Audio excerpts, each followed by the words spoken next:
It was the exams at the end of school, and there was the envelope sitting on the hall table. Dun, dun, dun. You know, it's one of those moments when you just know what's going to happen for the rest of my life. You know, am I going to go and be a doctor if I get good results? And then you open the envelope, and you go, oh God, oh, I failed biology. This is an absolute disaster.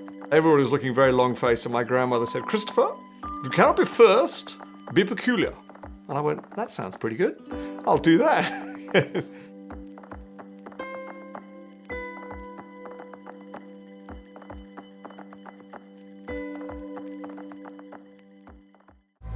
This is extraordinary.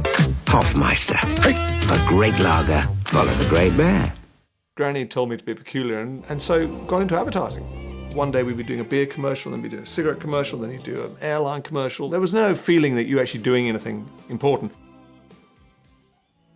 You get to the end of your days and you go, what have I actually done in my life? And I really couldn't see a way through it. And I tried to kill myself, bicycle off a cliff.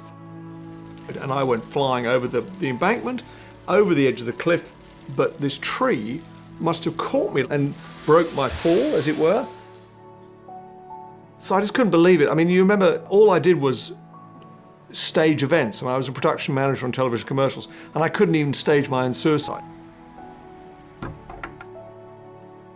I started coming slowly to the conclusion that actually what I needed in life was purpose. And I got this idea that if I could find a purpose, some big, hairy, audacious goal, which would sort of take up the rest of my life, and wouldn't it be wonderful if I could solve it, that maybe my life would be pretty special. I looked at all the world's issues. The one that really attracted me was the concept that there is a mass extinction of species is occurring right now on our watch, and that we have to stop this event. We have to stop it.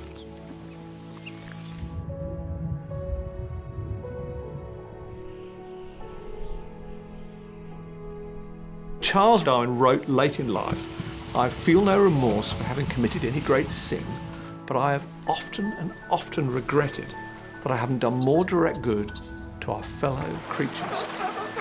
And initially I thought, well, the answer to do this is just to set up this huge network of nature reserves. And if we could do that, we will solve the mass extinction of species. And so for the first 10 years, that's what I did. I mean, I'm not perfect, but I'm getting better. But I can tell you, this is the best thing I've ever done in my life. And one journalist says to me, well, it's all very well, you're doing this lovely conservation work, but what exactly is your impact on the environment? And I thought, well, I should try and find out.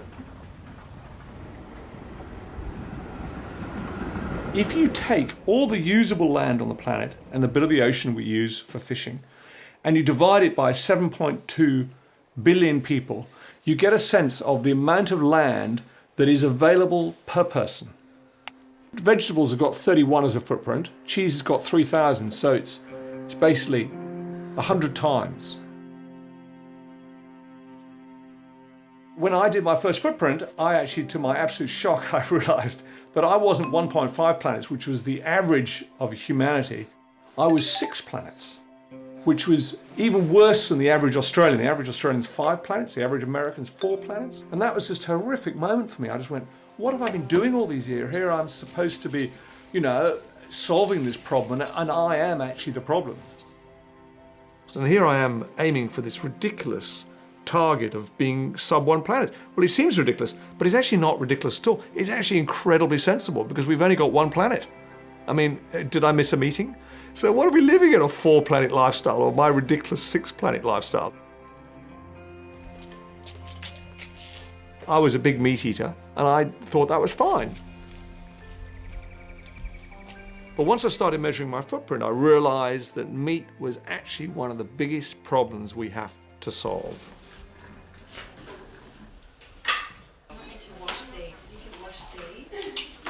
And a cow actually needs quite a lot of area to romp around and do what it needs to do, and then killing it, and then transporting it, and then cooking it, and all those other things. Once you start adding it all up, you get this really big footprint factor, which is the impact.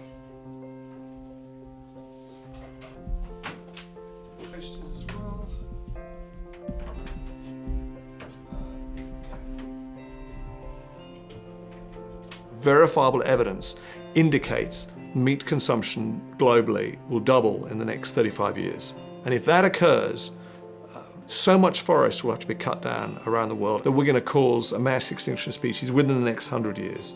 And we cannot let that happen.